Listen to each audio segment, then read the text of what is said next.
Isaías 45, o versículo de número 15, onde nós vamos nessa noite pensar sobre o conhecimento de Deus, sobre quem é Deus.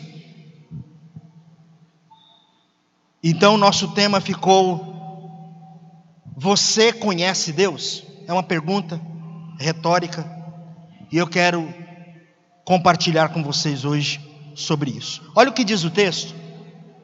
Isaías 45:15 diz assim: verdadeiramente tu és o Deus que te escondes, ó Deus de Israel, o Salvador.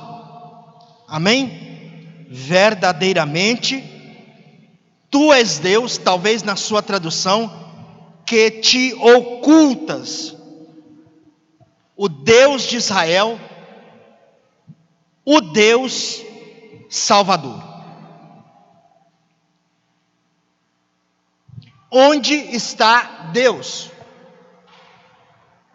Como encontrá-lo?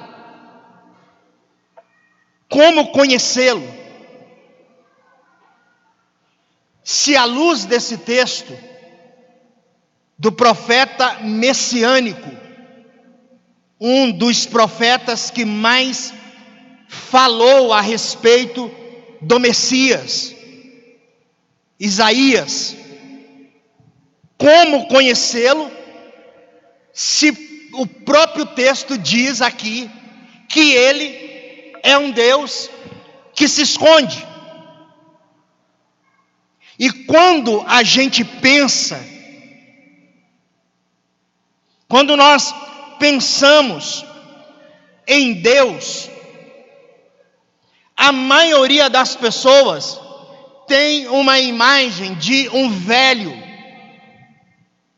de barba branca, grande, lá no céu, e que vez ou outra estende a sua mão em nossa direção. Então, onde está Deus? Eu diria que precisamos fazer algumas perguntas a respeito de Deus. A primeira é essa: onde Ele está? E a segunda: quem é Deus? Porque a resposta para onde está Deus, na maioria dos seres humanos, ou para a maioria dos seres humanos, na verdade, é uma falta de maturidade na vida. Porque nós saímos para a vida e fazemos as coisas que fazemos, muitas destas coisas erradas, e aí então depois nós perguntamos: onde está Deus? E nós precisamos parar de uma vez por todas com essa conversa de criança. Isso é conversa de criança. Onde está Deus? Deus está na consciência daquele que é bom. Deus está no caminho, em toda a vereda justa. As pessoas estão fazendo essa pergunta, por exemplo, fazendo o que é mal, armando contra o próximo, fala mal, o marido que não se converteu, ou a esposa, ou caminha por caminhos do adultério, não pagou, se drogou, E como uma criança que não cresce nunca, sem assumir as suas culpas, pergunta: onde está Deus? Essa pergunta, onde está Deus, não tem nada a ver com tudo isso.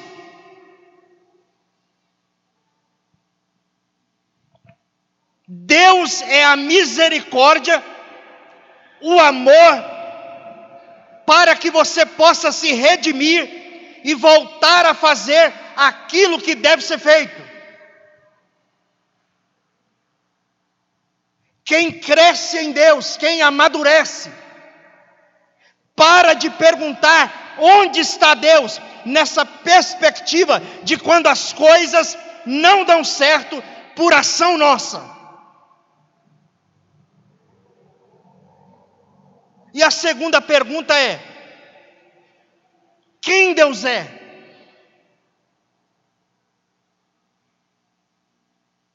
E aí eu já preguei aqui, vou repetir. Quem Deus é? Para começo de conversa, Deus não existe. Porque não se encaixa nas noções de existência que a humanidade desenvolveu ao longo dos tempos. E assim, eu destaco a eternidade do Criador como prova de sua natureza. Se Deus está para além dos tópicos averiguáveis, nessa perspectiva humana, Deus não existe. Existe tudo que Ele fez, depois que Ele disse haja, e depois de dizer haja, houve. Então, todas essas coisas verificáveis existem, mas Deus está fora da existência.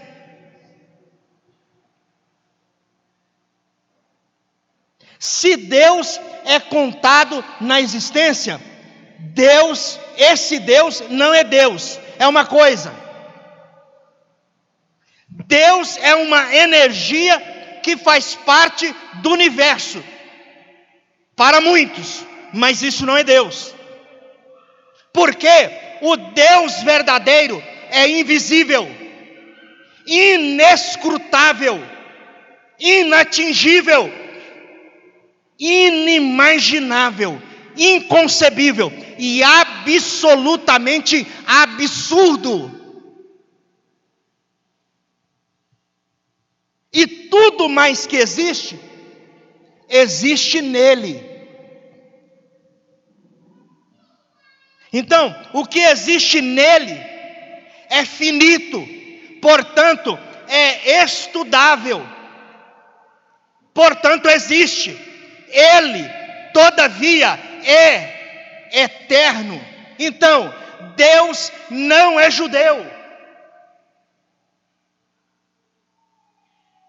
Deus não é cristão. E pasme você, Ele também não é protestante. E mais, Deus também não é neopentecostal. Deus é.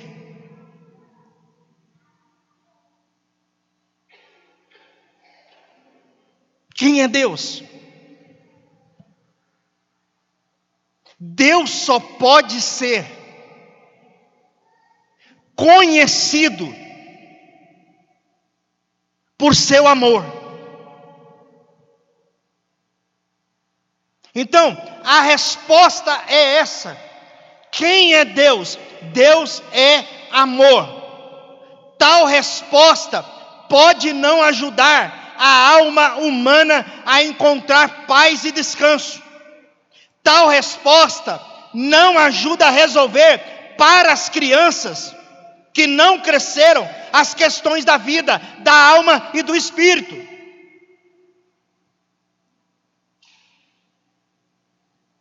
E aí Jesus dá uma expressão de quem é Deus. Porque ele vai dizer assim: quem quer e deseja conhecer a Deus e experimentá-lo como vida e graça, precisa saber que Ele, Jesus e o Pai são um.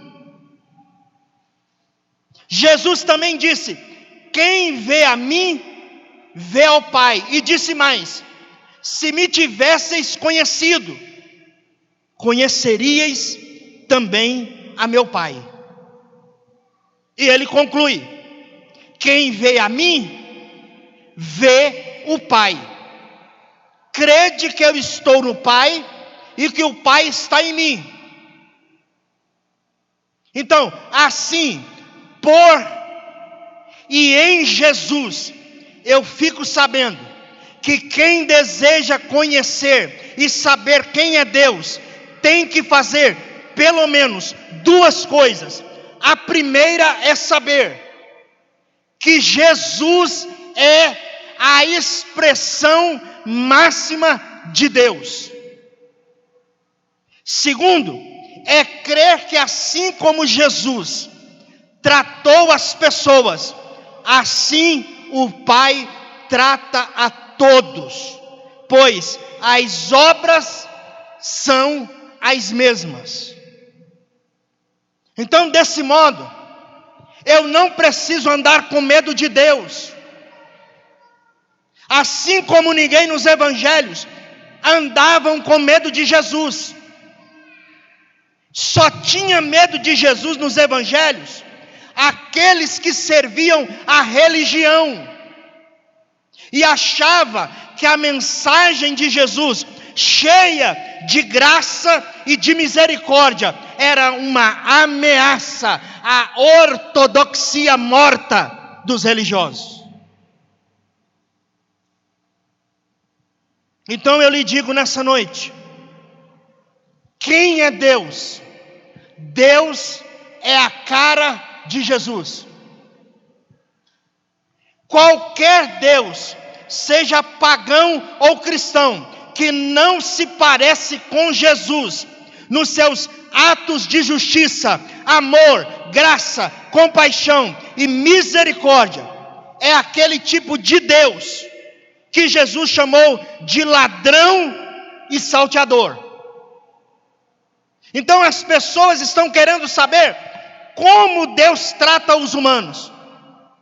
Então elas constroem doutrinas, regras divinas e põem sobre os homens, em nome de Deus, jugos e pesos insuportáveis, que nada tem a ver com o jugo suave e o fardo leve que Jesus disse que era o caminho dele. Sim, um Deus que põe pesos que Jesus não colocou sobre ninguém, e que trata os homens como Jesus a ninguém tratou. Esse ser não é Deus, mas apenas um impostor. Seja o diabo ou seja uma fabricação humana, ainda que leve o nome de Deus ou até de Jesus, este não é o Deus da Escritura. Deus é Jesus, e é como Jesus, e é em Jesus que eu fico sabendo como Deus é, quem Deus é. E aí, qual a dificuldade nossa de entendermos quem é Deus? É a dificuldade de entendermos o sofrimento, as coisas ruins, o mal. E aí Epicuro foi quem formulou melhor a questão da relação entre onipotência e a bondade de Deus. Epicuro pensou mais ou menos assim: se Deus existe, Ele é todo poderoso e é bom. Pois não fosse todo poderoso, não seria Deus. e não fosse bom, não seria digno de ser Deus. Mas se Deus é todo-poderoso e bom, então como explicar tanto sofrimento no mundo? Então, caso Deus seja todo-poderoso, então Ele pode evitar o sofrimento. E se não faz, é porque não é bom. E nesse caso, não é digno de ser Deus. Mas caso seja bom e queira evitar o sofrimento, e não faz porque não consegue, então Ele não é todo-poderoso. E nesse caso, também não é Deus. Está comigo?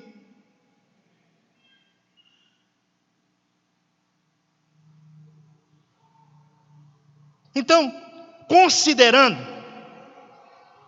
que não é possível que Deus seja ao mesmo tempo bom e todo-poderoso, a lógica é que Deus é uma impossibilidade filosófica. Ou, se preferir, a ideia de Deus não faz sentido. E o melhor que a gente tem a fazer é admitir: Deus não existe. E aí nós estamos diante de um dilema. E quando nós estamos diante de um dilema, nós aprendemos com outro grande homem, Albert Einstein, que diz assim: quando chegamos a um problema insolúvel, nós devemos mudar o paradigma de pensamento que o criou. Ou seja, o paradigma de pensamento que considera o binômio onipotência-bondade como ponto de partida para pensar acerca do caráter de Deus, nos deixa em apuros. Então, existiria, entretanto, outro paradigma de pensamento? Será que as palavras onipotência e bondade são as que melhor resumem o dilema de Deus diante do mal e do sofrimento do inocente? Há outras palavras que podem ser colocadas nesse quebra-cabeça? São perguntas. E aí, os apóstolos, principalmente o apóstolo Paulo, em seu debate com os filósofos gregos de seu tempo, mudou o paradigma. A mensagem cristã era muito simples. Qual era a mensagem cristã? Deus veio ao mundo e morreu crucificado. Simples. Pior do que isso, Deus foi crucificado num jogo de empurra entre os judeus e romanos. Isto é, diferente dos outros deuses, o Deus cristão foi morto não por deuses mais poderosos que ele, mas por homens. Então, sendo Deus, jamais poderia ser morto por mãos humanas. E sendo Deus onipotente, jamais poderia nem mesmo ser morto. E aí Paulo, o apóstolo, estava, portanto, diante de um dilema semelhante ao que propus a você que Epicuro levantou. Deus era uma impossibilidade. E aí então foi que os apóstolos mudaram o paradigma para uma resposta tão genial, que os cristãos acreditam ser apenas soprada pelo Espírito Santo. Antes de vir ao mundo, ao encontro dos homens, Deus se esvaziou da sua onipotência. Isso é, abriu mão do exercício de sua onipotência e, por amor, deixou-se matar por eles.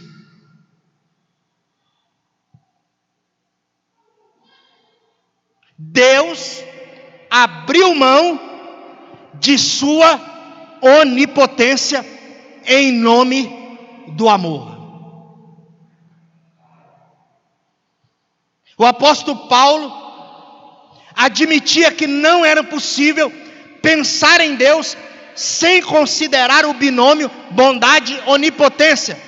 Ele optou pela palavra amor, assim como o apóstolo João, que afirmou: Deus é amor. Então, Jesus de Nazaré, Deus encarnado na forma de amor, e não Deus encarnado na forma de onipotência. Isso faz todo sentido. Um Deus que viesse ao encontro dos humanos em trajes onipotentes, chegaria para se impor e reivindicar obediência irrestrita, impressionando pela sua majestade e força sem iguais. Também pensou o apóstolo Paulo, ao afirmar que o que constrange as pessoas a viver para Deus é o amor de Deus, demonstrado na morte de Jesus na cruz, e nunca o poder de Deus. Amém? Então, ao decidir criar o ser humano à sua imagem e semelhança, deveria criar o livre, desejando um relacionamento com o ser humano em amor. Somente o amor resolveria essa equação, porque somente o amor dá liberdade para que o outro seja livre, inclusive para rejeitar o amor que se lhe quer dar. Essa, para mim, é a maior explicação de quem é Deus. Deus é amor.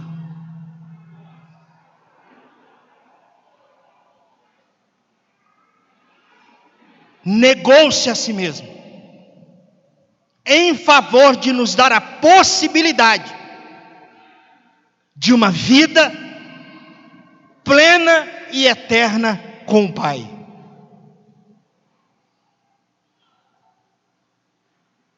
Então, meu querido, você conhece Deus?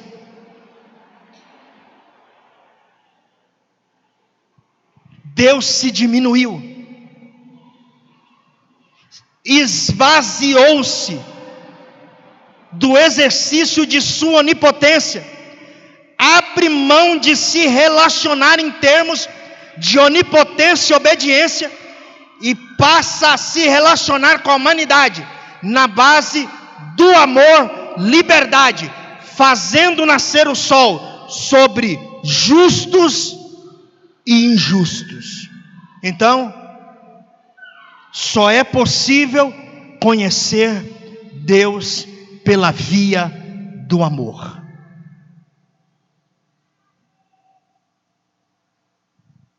Como conhecer Deus? O que é Deus? Deus é o Deus encarnado em amor. E para responder, quem é Deus? Querendo conhecê-lo, para ser Deus, eu não teria como responder essa pergunta: quem é Deus? Porque se conseguisse responder, ele não seria Deus. Seria passível de compreensão, e Deus não pode ser discernido e compreendido. Deus só pode ser vivido em amor, pois Ele é amor. Por quê? Porque Deus é sempre mistério. Já viu quando alguém fala em língua e fala assim, é mistério? É mais ou menos isso. Deus é sempre mistério. Deus está sempre um passo a mais. E além de tudo o que eu consiga dizer sobre Ele. Deus escapa. Deus é indomesticável. Deus é indefinível. Deus está naquele silêncio diante do absurdo. Por quê? Porque talvez Deus seja o próprio absurdo. Se existe algo que eu possa dizer sobre esse mistério, sobre esse silêncio, se há algum conteúdo nesse vazio, se chama amor encarnado em Jesus Cristo. Então Deus é a fonte originária de todo amor. Pastor, onde Deus está? Onde é o endereço de Deus? O endereço de Deus na terra é onde o amor se manifesta e se materializa. Esse é o endereço de Deus. Portanto, ele não é uma doutrina, um dogma, nem menor ou restrita a uma experiência religiosa. Se existe alguma voz nesse silêncio, é quando o amor encarnado, materializado, se faz presente no mundo. É por isso que eu creio, quase não crendo, mas não conseguindo deixar de crer, porque a expressão máxima que me faz crer é em Jesus de Nazaré, a expressão máxima do amor de Deus. E é por isso também que não dá para crer num Deus. Eu preguei aqui, foi uma confusão só. Eu vou repetir de novo para fazer confusão de novo. É por isso que não dá para crer definitivamente que Deus controla tudo diante de tanta maldade dos homens na terra. Deus não é controlador do mundo, porque se assim fosse, ele seria mau. E Deus é todo amor. Deus se fragilizou no amor. Então, a provocação do tema nessa noite, se você conhece Deus, seria mais plausível trocá-la por você conhece o amor.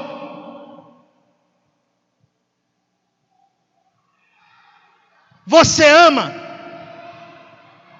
porque Deus é amor. Então não dá para ficar fazendo besteira da vida e depois perguntando: onde está Deus?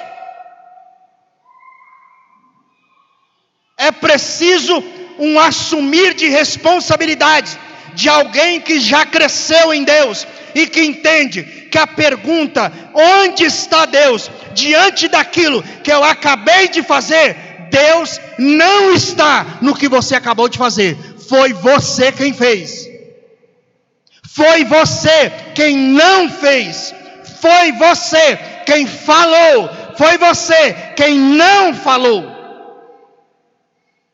É por isso que não dá para ser um péssimo marido e perguntar: onde está Deus no meu casamento? Não dá. É por isso que não dá para ser uma péssima esposa e vai orar e a pergunta é: Deus, onde o Senhor está? Não cabe.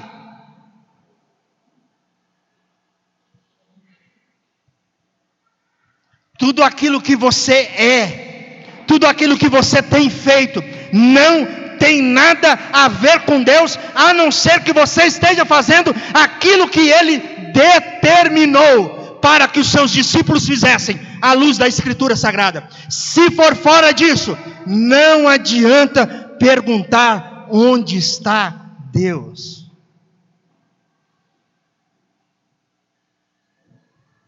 Onde está Deus em meio à minha crise maior financeira? Deus não está aí. A sua irresponsabilidade em tratar as finanças é que te levou para onde você está. Deus não tem nada a ver com isso. Nós precisamos crescer na fé. A maior expressão de quem Deus é que Deus é amor.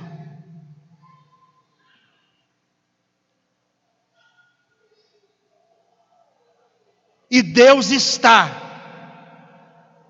onde esse amor se estabelece. Muitos ou muitas das nossas dificuldades na vida seriam totalmente acabadas, exterminadas, se nós caminhássemos à luz dos princípios de Deus. Muita crise em casa não existiria se você for um marido que ama como Cristo amou a igreja. Pronto. Muitos dos problemas que você tem na sua casa seriam resolvidos se você não insistisse em querer ser homem sendo mulher. Alô? Ei, você está aí?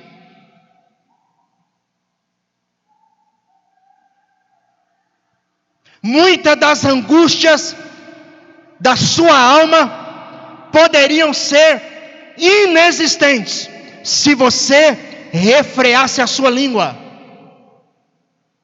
Não adianta perguntar onde está Deus, porque a Bíblia diz que quem não refreia a sua língua não guardará da angústia a sua alma.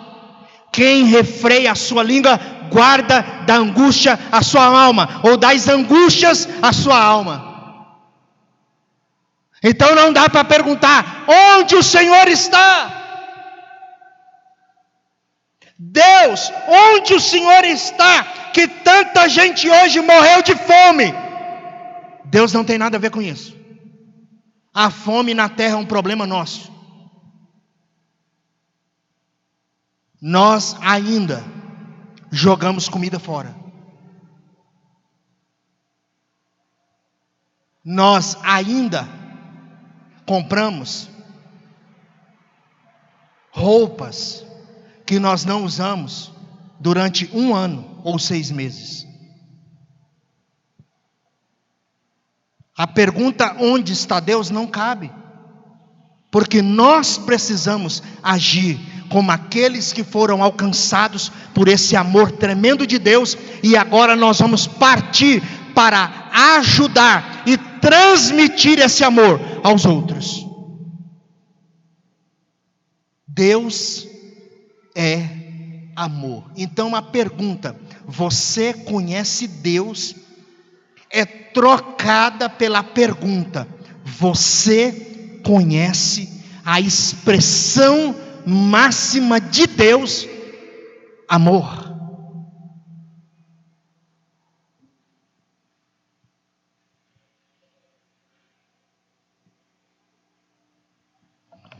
Deus não está na bala perdida.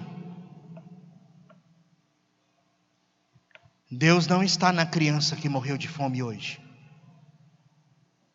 Deus sofre porque os humanos ainda não se tornaram semelhante a Ele de fato e de verdade. Meu querido, nessa noite, entenda de uma vez por todas: Deus é amor.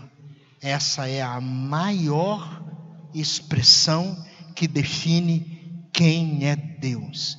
Deus é amor. Ele amou você de tal maneira que imolou o seu único filho antes de você existir. Esse é Deus. Ele é amor em pessoa. Amém? Fique de pé.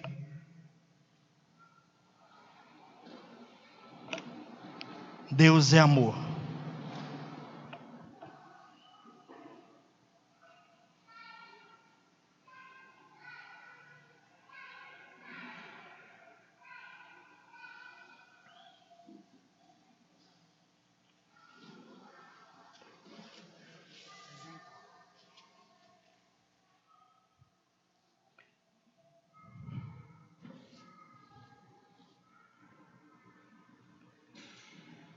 Não fique perguntando onde está Deus. Deus está em você. A pergunta é: Ele tem se manifestado, te usado? Você tem permitido Deus amar o outro através de você? Deus é amor. Deus é amor. Todas as perguntas de cunho filosófico, existenciais, que às vezes incomodam a nossa alma, podem ser resolvidas quando nós entendermos que Deus não está no céu como um velho de barba grande e branca. Deus está presente, e enquanto a humanidade sofre, Deus também está sofrendo, porque a humanidade sofre. Deus não tem prazer em fazer seus filhos sofrerem, simplesmente porque é um Deus carrasco. Não, Deus é o bom Pai. Deus é o bom Pai.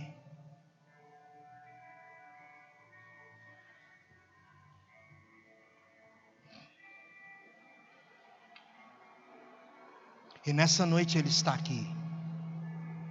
Deus ama a sua vida. E tudo aquilo que você está vivendo, não saia perguntando onde está Deus. Pergunte o que é que você tem que fazer, que você não está fazendo. Pergunte por que é que você ainda não entendeu tamanho amor de Deus por você e pela humanidade. Um Deus que escolhe se despir da sua potência, do seu poder, para se relacionar em amor, porque era a única possibilidade de nós travarmos relacionamento com Ele. Porque se fosse em poder, todos nós estaríamos fadados ao fracasso e à morte eterna. Mas Ele nos amou.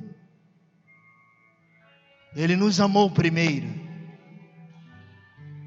Deus é o maior interessado em ajudar você a crescer na fé, a ter uma compreensão de quem Ele é, e responder a pergunta: eu conheço Deus, porque eu conheço Jesus de Nazaré, o Deus que me amou.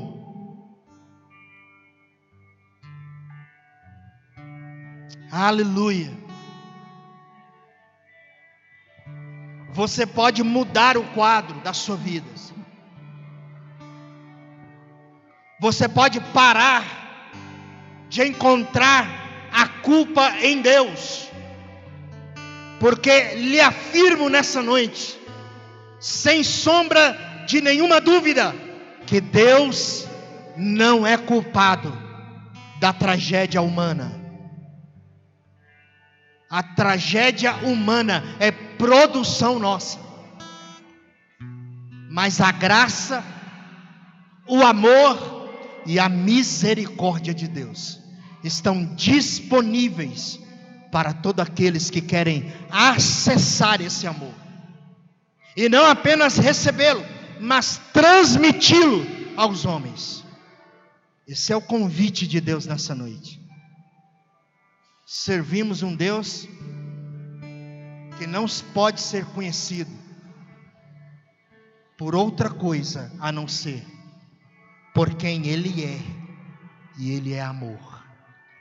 Amém? Vamos orar.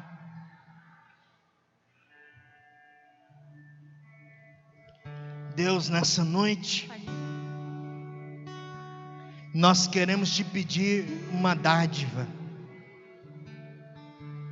para que o nosso coração encontre paz nessa verdade que o Senhor é amor. Que o Senhor não está interessado em ver os seres humanos sofrendo, morrendo, sem a esperança da vida eterna. Mas o Senhor é um Deus que ama de tal maneira que enviou o seu Filho para morrer no nosso lugar. Que coisa linda é entender esse amor, Deus. Nós te glorificamos nessa noite e te bendizemos na beleza de quem o Senhor é. O Senhor é amor. E o endereço teu na terra é onde esse amor se expressa, se revela e se concretiza entre os humanos. Este é o seu endereço. E nessa noite, nós queremos que o Senhor nos ajude a crescermos em Ti, de tal forma que não venhamos perguntar: onde está Deus?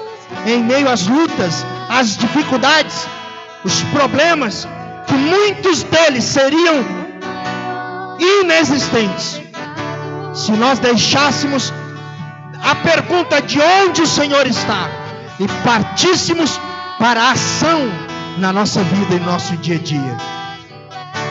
Nos ajude, Deus. Nos ajude, Deus. Nós te pedimos isso em nome de Jesus. Em nome de Jesus.